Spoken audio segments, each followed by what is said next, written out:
Parents in Motcombe say the bus taking pupils to Gillingham School is dangerously overcrowded. One girl forced to stand has been injured, an autistic student stressed and panicked, and others have been left on the street when the bus was too full to board, making them late for lessons. Dorset Council told Alfred nobody's been left behind. But yesterday a Dorset councillor said that statement simply isn't true.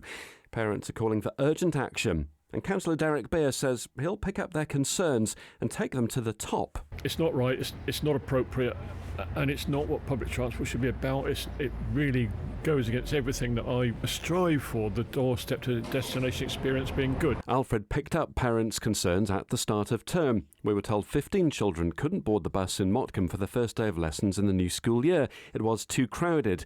We understand more sixth formers are now travelling from Shaftesbury to Gillingham School following changes at Shaftesbury School, which could account for a lack of seat availability. They've told me that the maximum capacity for that bus is over 80 people, but there are only between 30 and 35 seats. So how you could fit, up to 50 people standing on that bus, I just can't believe that is safe, that they're saying that is safe, and that obviously that is their maximum capacity for that bus. Motcombe mum of two, Kim Lowe's two kids are at Gillingham School, and her 11-year-old daughter called in a fluster on the first day of term. They're not letting us on the bus, but another bus is going to be coming, but we don't know when. I managed to pick up her and a couple of friends and drop them to school, which still made them 20 minutes late to school, but they got there a long time before the other children that were left stranded, who had to wait over an hour for another bus to turn up to pick them up. Dorset Council at the time issued a statement on the 10th of September. We are actively investigating the matter and working with the operator to resolve it as quickly as possible. A vehicle with increased capacity will be used whilst we explore options. Kim feels nothing's changed. There was another one, it must have been about 2 weeks ago, where there was at least 4 or 5 children that weren't allowed access on the bus again in the morning. And it just worries me when I go off to work in the morning and my girls, obviously I'm allowing, they're walking to the bus stop to get on the bus. I'm going off to work. If I don't pick up a call from them to say, Mum, I've been left stranded at the bus stop, what then happens to my girls who don't get to school that day or have to wait, on their own, young girls, for an hour for another bus to arrive? It's just not safe at all, and it worries me that my children aren't going to get to school when they should be. Just over a month later, Alfred went back to Dorset Council, and their press office told us on the 16th of October, we are aware of reports that the CR2 service can be busy during morning and afternoon journeys between Gillingham and Motcombe. We have worked with the bus operator to ensure vehicles of appropriate capacity are used on these routes. The operator has confirmed that no passengers have been refused boarding due to capacity limits. While the service is busy, it remains within its permitted capacity. Kim's reaction? That's not true at all. And Councillor Derek Beer also puzzled by Dorset Council's reply. I'm surprised at the response. I'm not sure maybe people who sent the response had access to the correct figures, perhaps. Kim believes with the overcrowding, kids aren't safe, and she's got examples to back up that concern. My youngest, in year 7, she got on the bus at the end of the day and there were so many on there, she had to stand right by the door at the front near the driver. And as the door opened to let children off, the door caught her arm and took the top layer of skin off of her arm. And she came back in floods of tears and showed me her arm and said that she just didn't have anywhere else to move to. There was no space whatsoever to allow that door to open. So it ended up opening onto her and injuring her. And I've always had that feeling that something like that is going to happen because of the number of people riding that bus, that somebody is going to get hurt. But I did then contact the school and I sent a picture in to say this is what's happened because of the amount of people being pushed onto this bus. And it's unbelievable. So I then emailed the council and I got a message back saying that they are escalating it to their senior team. But that was it. It was just a very vague email about they were going to look into it and they're aware of it and they would get back to me as soon as they can. And that's as far as I've got so far. The packed and often standing room only service is also impacting Kim's other daughter, who's autistic. She has just found it so traumatic getting to and from school, which doesn't set them up for a great day in the first place.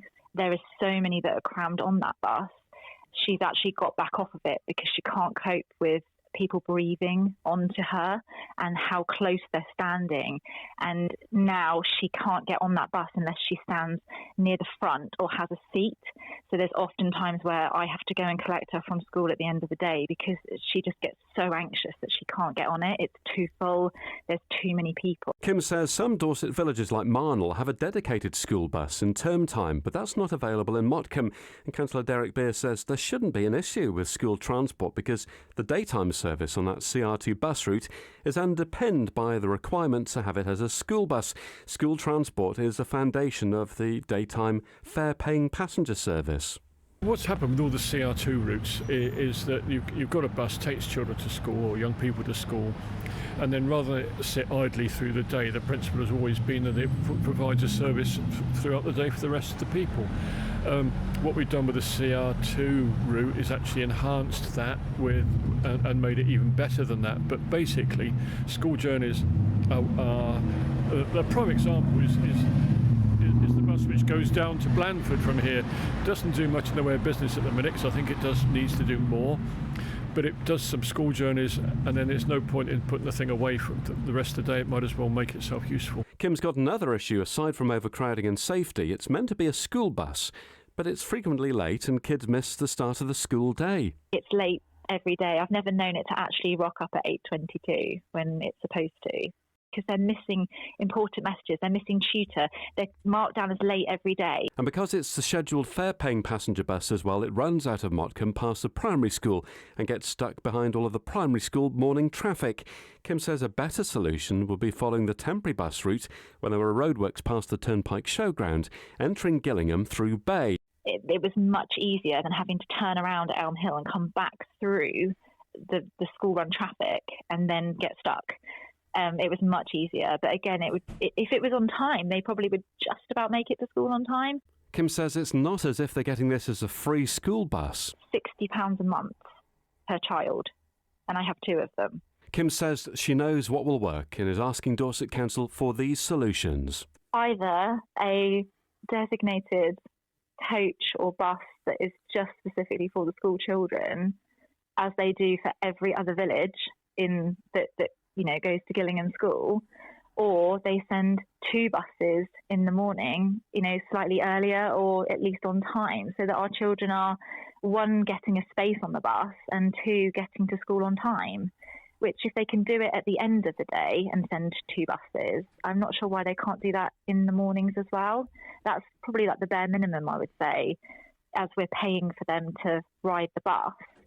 But I feel like if they're going to keep accepting children from Shaftesbury and it's getting greater and greater, that this needs to be something that they sit down and think about, especially for next year or for when the next budget is, that could we not provide an actual school bus so that every person that goes to Gillingham School is able to have a school bus. The problem we have as well is when it's a half day, at school and they break up at 1 o'clock in the afternoon, all of the school buses will turn up at 1 o'clock to collect the children and take them home.